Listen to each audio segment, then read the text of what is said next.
ನಮಸ್ಕಾರ ವೀಕ್ಷಕರೇ, ಈ ವಿಡಿಯೋದಲ್ಲಿ ನಾವು ಈ ವಾರದ ಟಾಪ್ 10 ಸೀರಿಯಲ್ಗಳು ಯಾವ್ಯಾವುದು ಅನ್ನೋದನ್ನು ಈ ವಿಡಿಯೋದಲ್ಲಿ ನೋಡಬಹುದಾಗಿದೆ. ಸೊ ವಿಡಿಯೋಗೆ ಬಂದು ಲೈಕ್ ಕೊಟ್ಟು ನಮ್ಮ ಚಾನಲನ್ನು ಸಬ್ಸ್ಕ್ರೈಬ್ ಮಾಡ್ಕೊಳ್ಳಿ.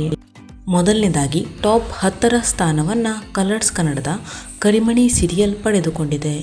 ಇನ್ನು ಟಾಪ್ 9ರ ಸ್ಥಾನವನ್ನು ಕಲರ್ಸ್ ಕನ್ನಡದ ಶ್ರೀಗೌರಿ ಸೀರಿಯಲ್ ಪಡೆದುಕೊಂಡಿದೆ. ಇನ್ನು ಟಾಪ್ 8ರ ಸ್ಥಾನವನ್ನು ಕಲರ್ಸ್ ಕನ್ನಡದ ನಿನಗಾಗಿ ಸೀರಿಯಲ್ ಹಾಗೂ ರಾಮಾಚಾರಿ ಸೀರಿಯಲ್ ಪಡೆದುಕೊಂಡಿದೆ. ಇನ್ನು ಟಾಪ್ 7ರ ಸ್ಥಾನವನ್ನು ಕಲರ್ಸ್ ಕನ್ನಡದ ಭಾಗ್ಯಲಕ್ಷ್ಮಿ ಸೀರಿಯಲ್ ಪಡೆದುಕೊಂಡಿದೆ.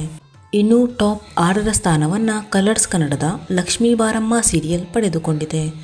ಇನ್ನು ಟಾಪ್ 5ರ ಸ್ಥಾನವನ್ನು ಜಿ ಕನ್ನಡದ ಅಮೃತಧಾರೆ ಸೀರಿಯಲ್ ಪಡೆದುಕೊಂಡಿದೆ. ಇನ್ನು ಟಾಪ್ 4ರ ಸ್ಥಾನವನ್ನು ಜಿ ಕನ್ನಡದ ಸೀತಾರಾಮ ಸೀರಿಯಲ್ ಪಡೆದುಕೊಂಡಿದೆ. ಇನ್ನು ಟಾಪ್ 3ರ ಸ್ಥಾನವನ್ನು ಜಿ ಕನ್ನಡದ ಶ್ರಾವಣಿ ಸುಬ್ರಹ್ಮಣ್ಯ ಸೀರಿಯಲ್ ಪಡೆದುಕೊಂಡಿದೆ. ಇನ್ನು ಟಾಪ್ 2ರ ಸ್ಥಾನವನ್ನು ಜಿ ಕನ್ನಡದ ಲಕ್ಷ್ಮೀ ನಿವಾಸ ಸೀರಿಯಲ್ ಪಡೆದುಕೊಂಡಿದೆ. ಇನ್ನು ಟಾಪ್ 1ರ ಸ್ಥಾನವನ್ನು ಜಿ ಕನ್ನಡದ ಪುಟ್ಟಕ್ಕನ ಮಕ್ಕಳು ಸೀರಿಯಲ್ ಪಡೆದುಕೊಂಡಿದೆ.